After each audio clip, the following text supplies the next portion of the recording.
Dakwah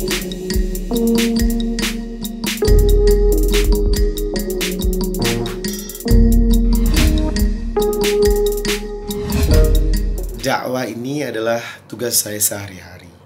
Berceramah di berbagai lintas, baik regional, dalam kota, dalam provinsi, ataupun internasional, sudah biasa saya lakukan. Saya pernah di Taiwan, hingga 2 kali di Taiwan, gak ada masalah. Kemudian untuk ke Hong Kong, memang saya belum pernah datang ke Hong Kong. Cuman karena kemarin sudah diundang 4 bulan yang lalu, jadi teman-teman komunitas di Hong Kong itu sudah mengurus semuanya. Tiket saya, return tiket, tempat tinggal saya, termasuk sewa gedung mereka, izin keramaian. Saya pikir KJRI tahu, karena setiap ada acara KJRI mesti datang. KJRI tahu, kemudian pihak imigrasi kalau nggak tahu nggak mungkin lah, orang luar diundang mesti tahu lah resminya seperti apa. Akhirnya saya berangkat dengan asisten tanggal 22 dini hari menjelang 23, kemudian 00.20 waktu Indonesia Barat, 23 dini hari, sampai di Hong Kong jam 6 pagi. Dan sampai di sana kita langsung ke imigrasi tanpa bapak ibu. Sampai di imigrasi, tepat di depan saya adalah karyawan saya. Karena dia di depan, dia bawa koper, dia duluan kasih ke immigration, lolos gak ada masalah. Mas, aku duluan ya, oke. Aku ngurus luggage, ya udah, urus yang beres ya, oke. Nah begitu dia keluar, saya begitu lihat data saya, dia cocokkan di komputer. Dia cuman pakai isyarat aja. Waduh, saya bilang ada masalah nih kayaknya. Kenapa harus aku pinggir? Nah, ternyata saya dibawa ke pinggir. Nah, di situ ada ruangan di belakang khusus 1 orang untuk kasih interview. Nah, itu saya sebut dengan first interview. Karena ada 2 jalur interview, berlapis-lapis ceritanya. Nah, begitu interview pertama ditanya, siapa yang mengundang Anda? Saya katakan, there is the Muslim community here, and then they invite me come to Hong Kong because they make a special religion event in Hong Kong. Terus dia nanya kontak personnya siapa, saya kasih aja. Ngobrol-ngobrol, saya nggak ngerti bahasa Hong Kong kan. Oke, saya tanya kepada dia, any problem? No, just question because you are the first time come to Hong Kong. Oke. Saya telepon, gimana mbak? Oh, nggak apa-apa, sudah oke kok. Ya udah. Nah ternyata nggak oke. Karena ada interview lapis kedua. Nah ini lebih ke dalam lagi. Nah harusnya kalau oke saya keluar kan. Ini lebih ke dalam office lagi. Nah di situ ada lebih private lagi. Lebih private lagi, dia nanya uang saya berapa, tiket return saya mana, kemudian bawa uang cash berapa, yang bawa kamu siapa, dan kamu mau kemana. Oke. Saya telepon kembali orangnya. Dia telepon lagi, oh udah mas, sudah oke, nggak masalah. Yaudah. Ternyata nggak oke.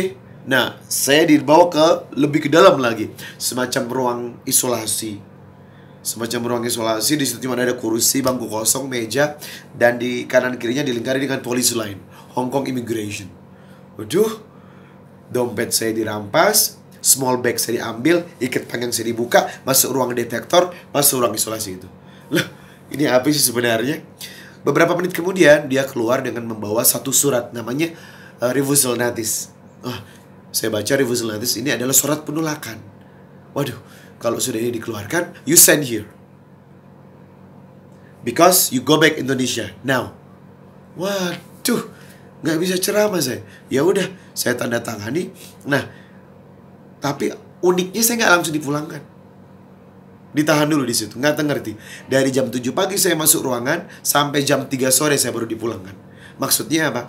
Saya telepon KJRI, tolong mbak, telepon KJRI. KJRI pun sudah menghubungi negotiable, nggak bisa.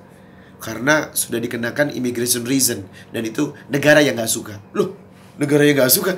Saya katakan, saya nggak punya latar belakang kriminal, dan saya tidak pernah berafiliasi pada partai politik tertentu. Saya tidak pernah bersinggungan dengan pemerintah. Ceramah-ceramah saya boleh dicek. Semua penampilan saya boleh dicek. Tidak ada macam dan tidak ada cacat. Kemudian kalau sudah namanya immigration reason, maka kami tidak perlu menjelaskan kepada Anda kenapa Anda dipulangkan. Yang jelas kami berhak, negara berhak memulangkan orang yang memang negara tidak suka dan mengancam kedaulatan negara. Waduh, Saya mohon aja, oke, kalau memang saya dipulangkan ke masalah, saya pulang. Tetapi saya minta perwakilan datang aja, temenin saya selama saya ditahan. Karena dari jam 7 pagi sampai jam 3 kan lumayan itu. Saya di ruangan sendiri dingin banget. Dikasih makan oke. Rice box dengan styrofoam. Cuma nggak bisa makan, sudah terlalu pikiran. Ini kenapa? Belum lagi keluarga nelpon. Gimana nggak tahu, nggak pasti ini. Nah, pihak panitia mau ketemu nggak boleh. Saya mau ketemu mereka juga nggak boleh. Loh, kenapa sih seperti ini? Kemudian akhirnya panitia begini, udah putus asa. Padahal besoknya event kan. Ya udah begini aja. Kalau memang beliau dipulangkan, pulangkan. Jangan ditahan tanpa sebuah alasan yang jelas hingga berjam-jam. Kami juga butuh kepastian. Kami juga was-was di sini. Akhirnya sih dipulangkan. Itu pun dipulangkan.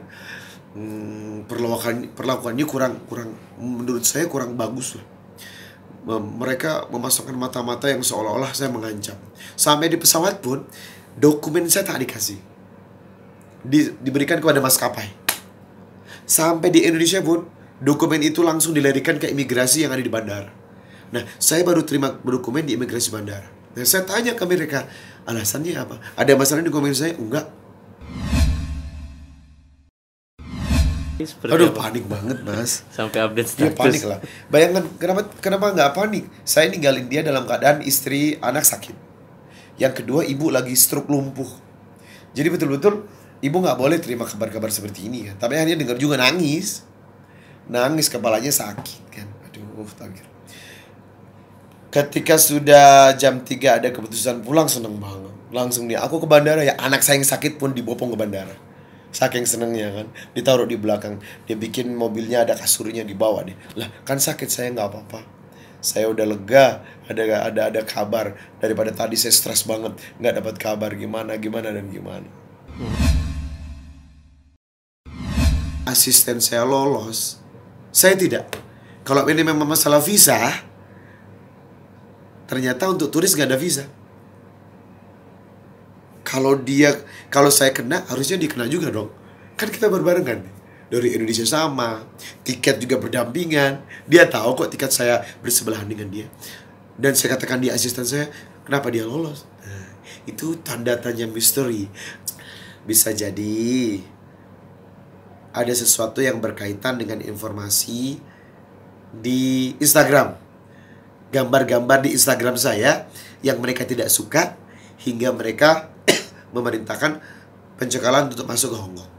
Yang kedua, karena saya penceramah, dianggapnya itu bisnis, akan mendapatkan royalti, maka harusnya bukan visa turis, visa bisnis. Tapi kan bukan transaksi jual beli ini. Saya teaching, saya teacher, saya mengajar gitu lah. Istilahnya saya mengajar TKI dan TKW yang ada di sana kan. Nah, asumsi-asumsi itu baru spekulasi, karena jawabannya tetap di immigration reason. Hanya negara yang tahu alasan kenapa Anda dipulangkan. Nama paspor saya biasa, Mai Riza Kurnia. Justru asisten saya yang namanya Muhammad Iksan, yang berlebar Arab, malah dia lolos kok. Coba bayangkan, ini udah timbul keanehan-keanehan. Pertama, asisten saya lolos, saya enggak. Yang kedua, nama saya nggak ada Arab-Arabnya, Mai Riza Kurnia. Dia yang ada Arabnya, Muhammad Iksan. Mungkin kalau alergi dengan Muhammad atau Ahmad, harusnya dia yang ditahan. Enggak kok. Nah makanya, apa alasannya sampai sekarang masih sebuah misteri.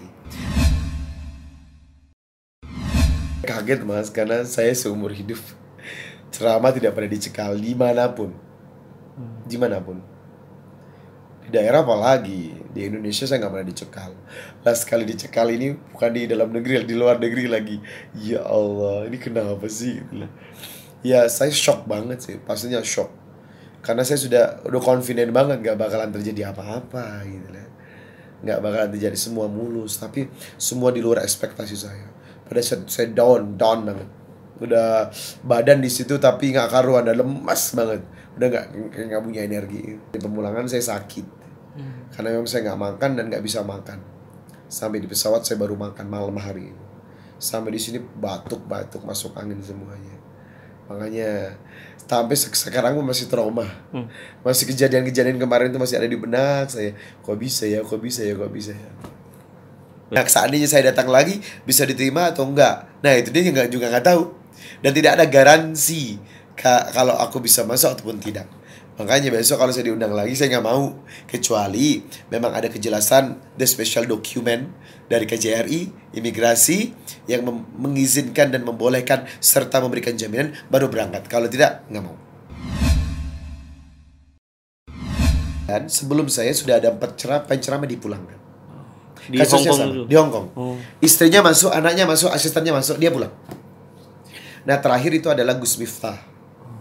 Nah sebelum Gus Miftah ada Ustadz lokal, padahal bukan TV, namanya Ustadz Farid. Saya telepon dari Hongkong, Ustadz pernah diusir kemarin? Iya.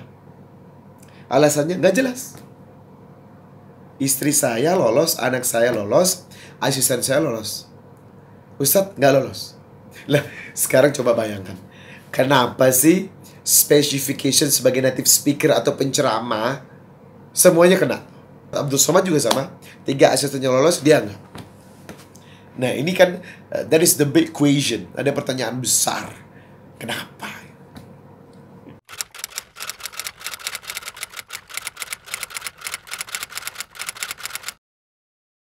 Jadi jangan lupa untuk subscribe Cumi Cumi. Ditekan ya tombol lonceng merahnya.